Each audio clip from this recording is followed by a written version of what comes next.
Selamat pagi, salam Bapak Ibu dosen PPG dalam jabatan. Perkenalkan, nama saya Suryadi, NIM 1512501043236, PAC ID 30109997187002, mengampu mata pelajaran pendidikan agama Kristen dan budi pekerti, sekaligus sebagai mahasiswa PPG dalam jabatan B3 di LPTK IAKN Ambon. Pada hari ini saya akan mempraktekkan pembelajaran di kelas 8 dengan materi mengenal karya Allah lewat gereja. Selamat menyaksikan, terima kasih, salam.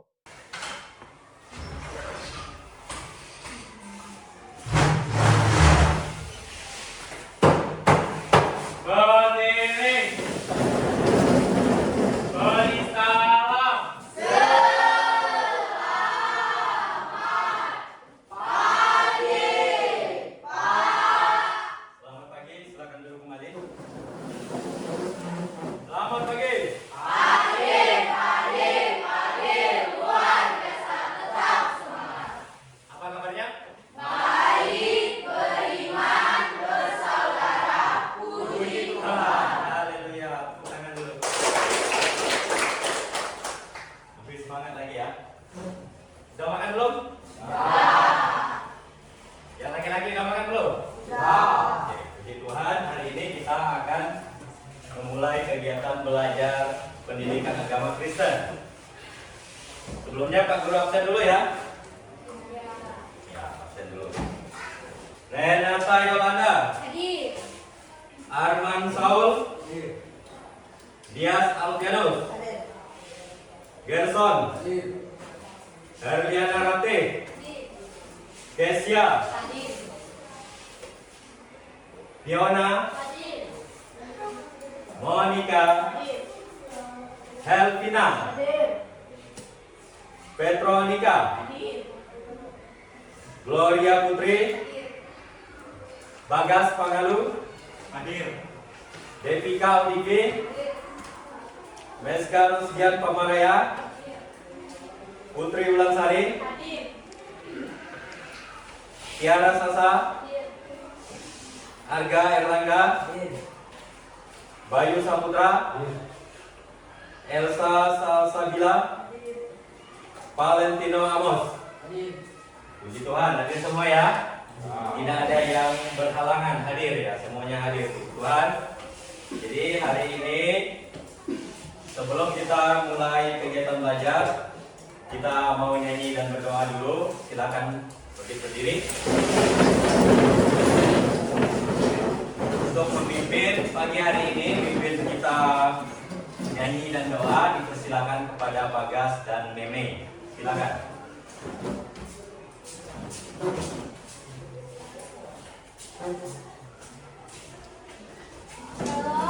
Salam. Sebelum kita memulai kegiatan belajar kita akan bersuka cita kepada Tuhan. Kita akan satu pujian, jangan lelah. 1, 2, 3. Jangan lelah. Bekerja di ladangnya Tuhan. Roh Kudus yang beri kekuatan, yang mengajar, yang menopang. Tiada lelah. Bekerja bersamamu Tuhan, yang selalu mencukupkan.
bersama-sama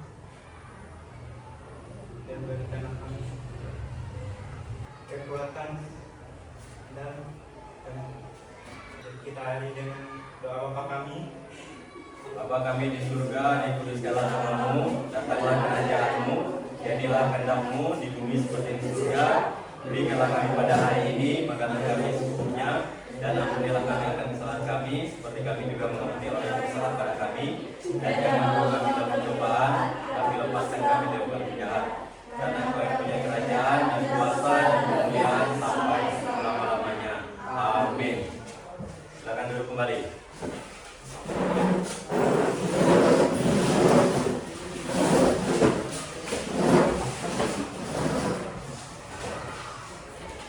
Siap belajar? Siap. Kita akan mulai kegiatan pembelajaran kita hari ini. Jadi kita mau belajar tentang gereja ya. Tapi kita mau mengingat pembelajaran minggu lalu. Pembelajaran tentang kasih. Ya. Kita mengingat pembelajaran minggu lalu tentang kasih. Yang pertama mengasihi Tuhan Yesus. Yang kedua mengasihi sesama manusia. Jadi untuk pembelajaran minggu lalu tentang kasih, tapi minggu ini kita akan belajar tentang gereja ya, tentang gereja. Jadi sebelum memulai kegiatan pembelajaran, kita harus lebih semangat dulu. Coba buktikan semangatnya. Kita mau ice breaking dulu ya. Silakan berdiri. Ya, kita harus semangat. Jadi gini ya, biar kita semangat. Nanti kalau Pak Guru bilang halo, kalian bilang hai, gini ya. Halo nya begini. Kalau Pak Guru bilang hai, begini, kalian bilang halo ya. Halo ya. Jadi dibalik ya. Balik. Tolong tasmu. Jangan tas. Jadi ingat ya. Kalau Pak Guru bilang hello, berarti kalian bilang halo. Hai. Hai. Halo. Lebih semangat lagi. Halo. Hai. Hai. Halo.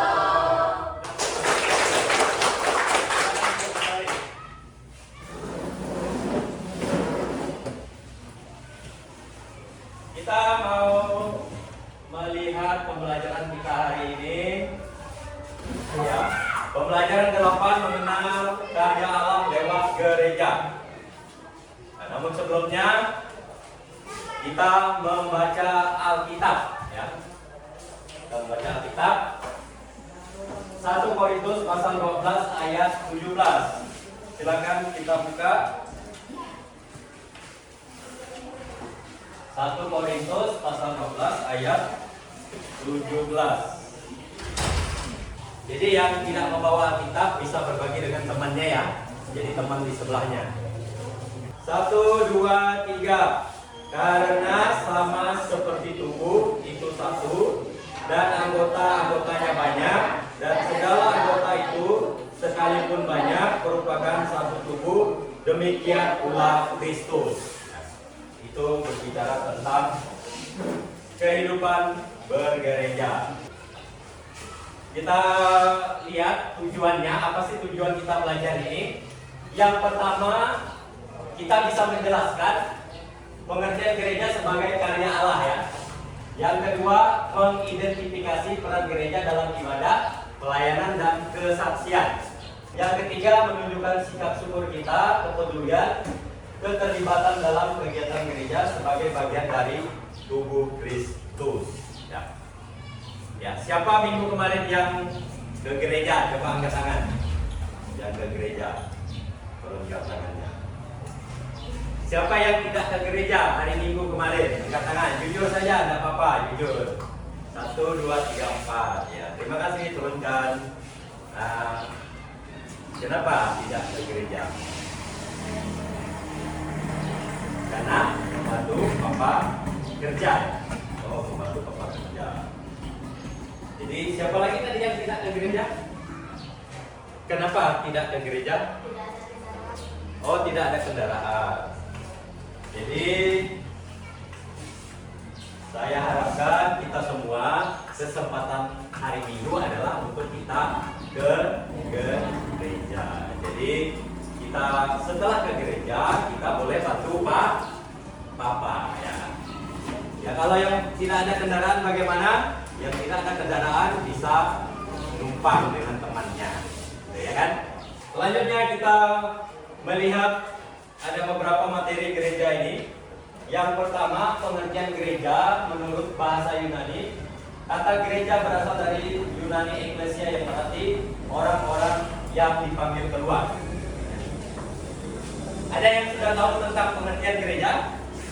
Kalau menurut Yolanda, Tempat bertumbuh dalam iman, belajar firman, dan saling mengingatkan sebagai satu keluarga rohani. ya tepuk tangan buat Yolanda. Tepat ya, luar biasa jawabannya. Jadi gereja tidak hanya tempat untuk beribadah ya. Gereja itu berasal dari bahasa Yunani eklesia yang berarti orang-orang yang dipanggil keluar. Jadi gereja bukan berbicara tentang gedung atau bangunan, melainkan persekutuan orang-orang percaya kepada Yesus Kristus. Alkitab menjelaskan bahwa gereja adalah tubuh Kristus, di mana Kristus adalah kepala dari jemaat yang adalah anggota-anggotanya. Seperti bacaan kita tadi ya, bacaan kita tadi. Jadi ya, selanjutnya bentuk karya Allah yang nyata melalui gereja. Yang pertama tadi berdasarkan jawaban-jawaban kalian, itu benar sekali ya, bahwa yang pertama itu untuk memberitakan Injil, gereja diutus untuk mempersiapkan kabar baik tentang keselamatan. Gereja itu juga untuk pelayanan kasih. Gereja menunjukkan kasih Allah dengan membantu orang-orang miskin, sakit, dan orang-orang tertindas. Ya. Jadi kita lihat lagi ya fungsi gereja. Tadi ketika ditanya ada yang menjawab, gereja bukan hanya gedung yang sebagai rumah rohani, itu gereja ya, tempat umat beribadah kepada Allah. Yang kedua, gereja sebagai keluarga Allah, tempat umat merasakan kasih, kebersamaan dan saling menolong. Tiga, sebagai cahaya dunia, menjadi teladan iman dan kebaikan di tengah-tengah masyarakat. 4, coba bacakan 1, 2, 3. Sebagai alat isi Allah, melanjutkan karya penyelamatan Kristus di dunia. Itu fungsi gereja ya. Ini ada namanya instrumen studi kasus ya. Instrumen studi kasus untuk kita menyelesaikan masalah yang ada di gereja. Nah, kita lanjut berkelompok ya. Kita bagi kelompok. Jadi kelompoknya ini ada 20 orang ya. Oh ya, udah hidup, lampunya udah nyala. 20 orang kita bagi kelompok. Ini saja kita bagi 5 ya. 20 bagi 5 berarti berapa? 4. Berarti 4 orang ini kelompok 1. Ini Kelompok 2. Biar gampang saja lah ya. Ini kelompok 3, ya kan? Ini kelompok 4 dan ini kelompok 5. Silakan bergabung ke dalam kelompoknya. Silakan bergabung, dekatkan diri dengan kelompoknya atau tidak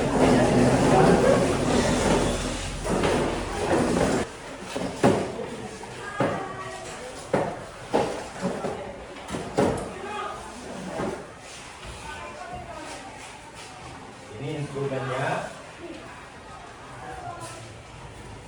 Silakan nanti dibaca kasusnya ya. Nanti ditulis di belakangnya saja jawabannya.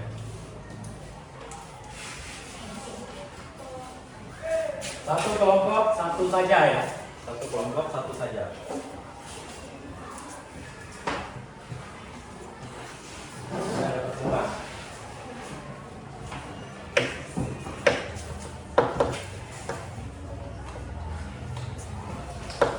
Nanti tulis di belakang sini ya. Ya, tulis di belakang ini. Tulis di belakang.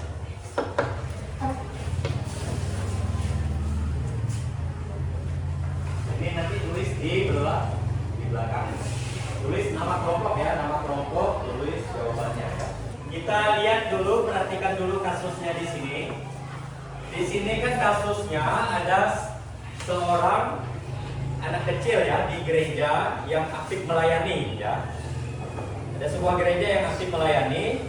Selain ibadah hari Minggu, gereja itu juga membuka kelas belajar gratis untuk anak-anak yang kesulitan di sekolah, serta mengadakan bakti sosial dan untuk warga yang kekurangan. Namun ada sebagian remaja di jemaat tersebut yang merasa gereja hanya tempat ibadah ya.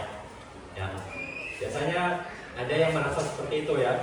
Mereka jarang terlibat dalam kegiatan pelayanan, lebih memilih berkumpul di luar dengan teman-teman bermain game. Bahkan ada yang merasa pelayanan gereja tidak penting untuk anak muda.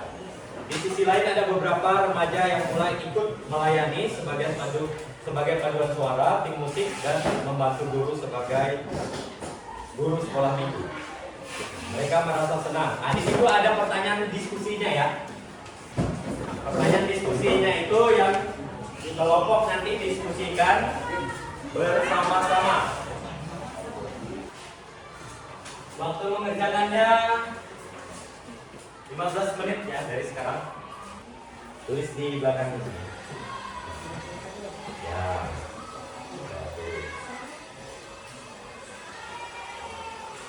Ya, langsung ditulis ya.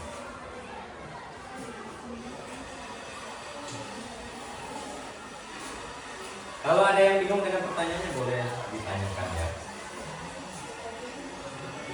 Ya. Ininya nanti, ini yang di bawah. Nah, yang ini ditulis di belakangnya. Nanti ini yang di bawah yang depan. Ya.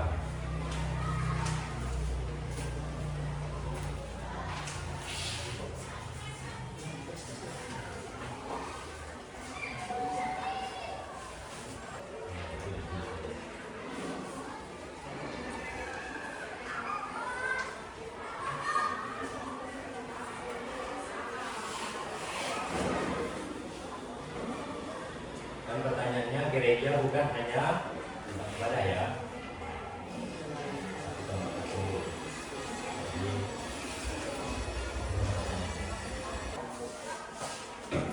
Kelompok 1 sudah selesai? Kelompok 2? Sudah. Kelompok 3? Sudah. Kelompok 4? Kelompok 5? Kelompok 1 tinggal nomor berapa? Nomor 5. Ya. Mana kelompok 1 sudah selesai? Sudah. Baik. Kalau sudah selesai semuanya, nanti tinggal dipresentasikan ya. Kelompok yang pertama kali maju, kita kasih kesempatan karena yang cepat selesai tadi kelompok 2. Silakan kelompok 2 ya, maju pertama kali. Silakan kepada kelompok 2. Kita kasih semangat dulu, kasih aplaus untuk kelompok 2.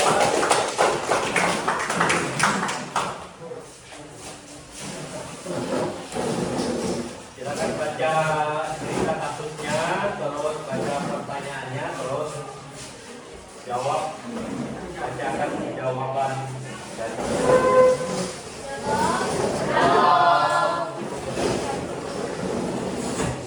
Kami akan presentasi dari kelompok 2.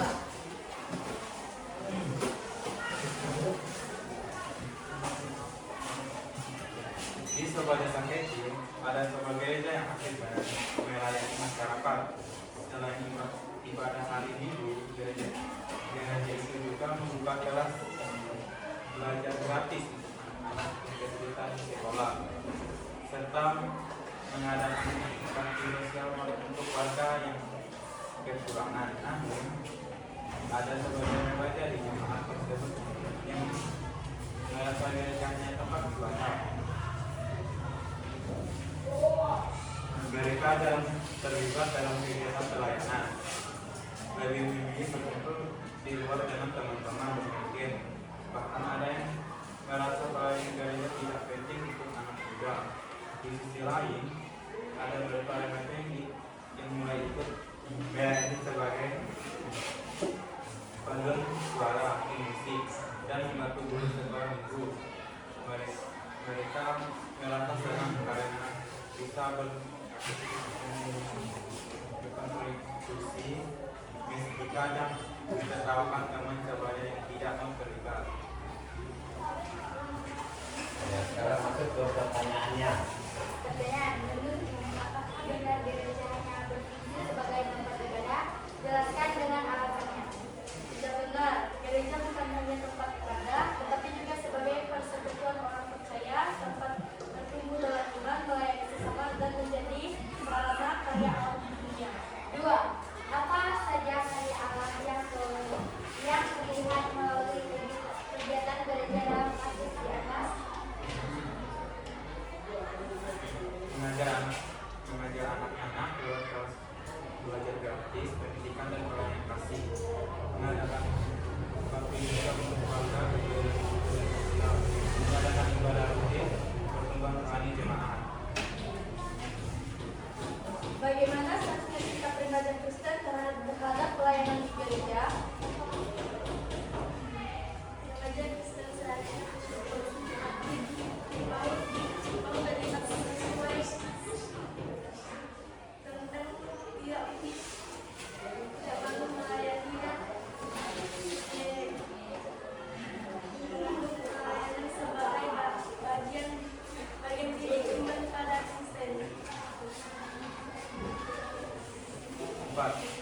Jika kamu adalah salah satu mereka,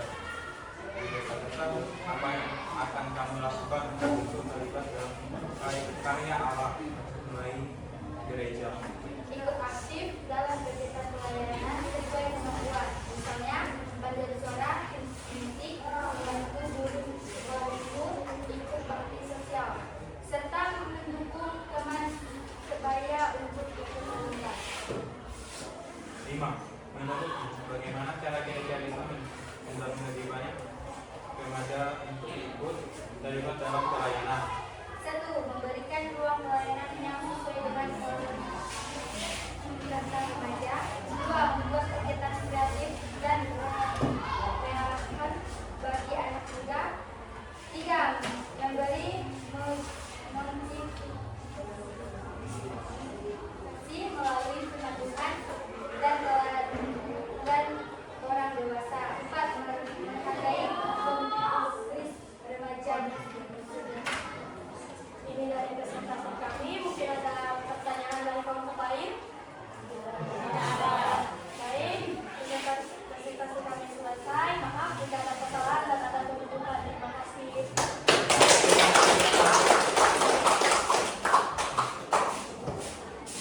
Jadi bagaimana ketika temanmu presentasi, apa yang kamu dapatkan, apa yang kalian dapatkan dari hasil presentasi?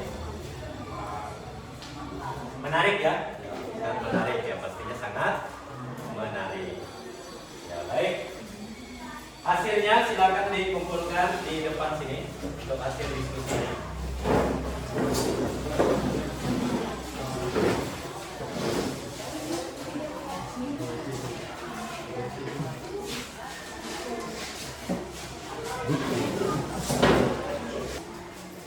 Karena kita sudah diskusi, kita mau santai sejenak, silakan kita mau stretching dulu, silakan berdiri. Kita stretching yang menggunakan angka tadi ya. Yang 1, oi, 2, sing asing-asing, ya, 3, 1, oi. Semangat lagi, 1, oi, 2, 3,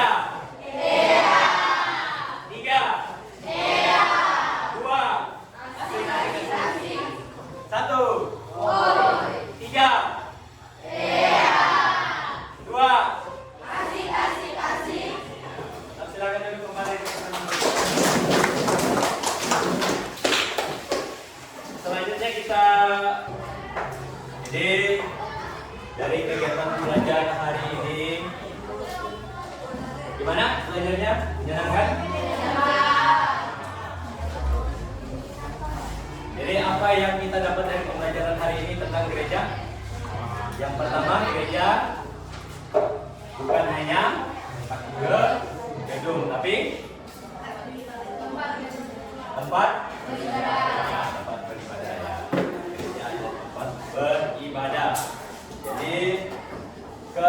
kesimpulan dari pembelajaran hari ini adalah gereja bukan hanya gedung, tapi gereja adalah tempat persekutuan ya, beribadah ya. Orang-orang yang percaya kepada siapa? Tuhan Yesus. Jadi itu kesimpulan daripada pembelajaran hari ini. Jadi ini pembelajaran kita akan mengakhiri kegiatan pembelajaran kita hari ini. Kita akan menutupnya dengan berdoa ya. Silakan kepada Devi dan Putri.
Thank you.